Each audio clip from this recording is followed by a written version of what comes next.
बहुत उरसा पहले एक गांव में जो नदी से ज्यादा दूर नहीं था, एक मेहरबान सिपाही धूल भरी गली से नीचे जा रहा था।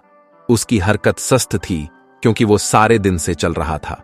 उसे एक अच्छा गर्म खाना खाने के अलावा और कुछ पसंद नहीं था। जब वो सड़क के किनारे एक अजीब वो गरीब घर पर पहुंचा तो उसने अपने आप में सोचा, यहां रहने वाले के पास मेरे जैसे भूखे मुसाफिर के साथ बांटने के लिए कुछ इजाफी खाना जरूर होगा। मेरा ख्याल है मैं जाकर पूछूंगा। और यूं सिपाही गोभियों, आलूओं, प्याजों और गाजरों से भरे बाग से गुजरते हुए लकड़ी के दरवाजे की तरफ बढ़ गया। घर के सामने पहुंचकर जैसे ही दस्तक देने के लिए उसने हाथ बढ़ाया, तब दरवाजा अचानक खुल गया। दूसरी तरफ एक बूढ़ा आदमी खड़ा था।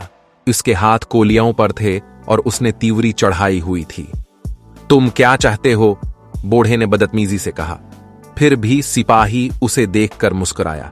हीलो, मैं एक गांव का सिपाही हूं जो यहां से ज्यादा दूर नहीं है। मैं आपके पास ये पूछने आया हूं कि क्या आपके पास कोई खाना है जो आप दे सकते हैं? बूढ़े ने सिपाही को ऊपर नीचे देखा और बहुत दौड़-टूक जवाब दिया, नहीं, अब चले जाओ। सिपाही उससे बाज न आया। उसने एक बार फिर मुस्कुराकर सर हिलाया। मैं देख रहा हूं, मैं सिर्फ इसलिए पूछ रहा हूं कि मेरे पास अपने पत्थर के सूप के लिए कुछ और अज्जा होंगे, लेकिन मेरा अंदाजा है कि मुझे यह सादा ही खाना पड़ेगा, अगरचा इतना ही मजेदार। बूढ़े ने भनवें अचका ली। पत्थर का सौंप? उसने पूछा। जी जनाब, सिपाही ने जवाब दिया। अगर आप मुझे जाने की इजाजत देंगे।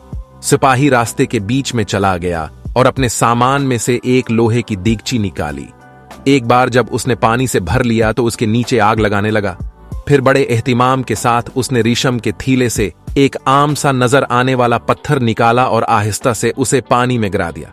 बूढ़ा हैरानी से अपनी खड़की से यह सब देख रहा था। पत्थर का सोप? उसने खुद से पूछा। यकीनन ऐसी कोई चीज नहीं है। और थोड़ी देर बाद सिपाही को एक छोटी सी छोड़ी से पानी हिलाते देखकर बूढ़ा आदमी बाहर निकला और सिपाही से पूछा, तुम क्या कर रहे हो? सिपाही ने अपने बर्तन से निकलने वाली भाप की सोंग ली और अपने होंठों को चाटते हुए कहा, मुझे पत्थर के सौंप से ज्यादा कोई चीज पसंद नहीं है। इसने फिर बूढ़े की तरफ देखा और कहा, यकीना थोड़े से नमक और काली मिर्च के साथ पत्थर के सौंप से कम ही चीजें बेहतर हैं। हचकचाते हुए बूढ़ा अंदर गया और नमक और काली मिर्च लेकर आहिस्ता आहिस्ता सिपाही के हवाले कर दिया। बालकुल, सिपाही ने पुकारा जब उसने उन्हें बर्तन में छुड़क दिया। उसने एक बार फिर बूढ़े आदमी की तरफ देखने से पहले इसे हलाया।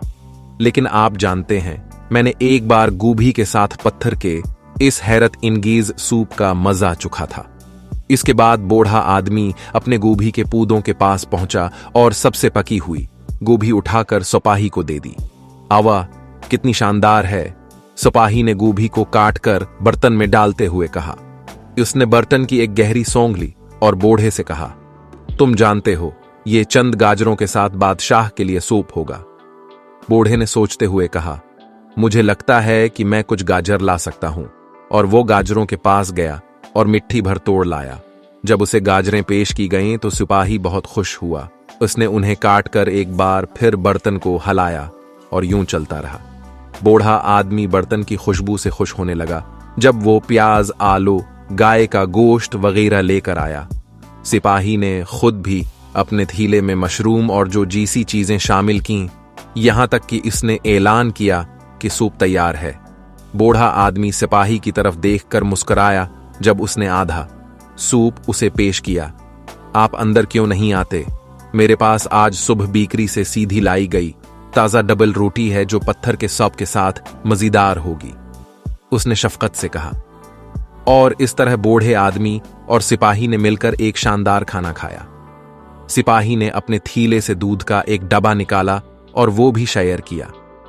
बूढ़े आदमी ने सिपाही से इत्तेफाक किया कि सौंप इससे बेहतर था जो उसने पहले कभी चखा था।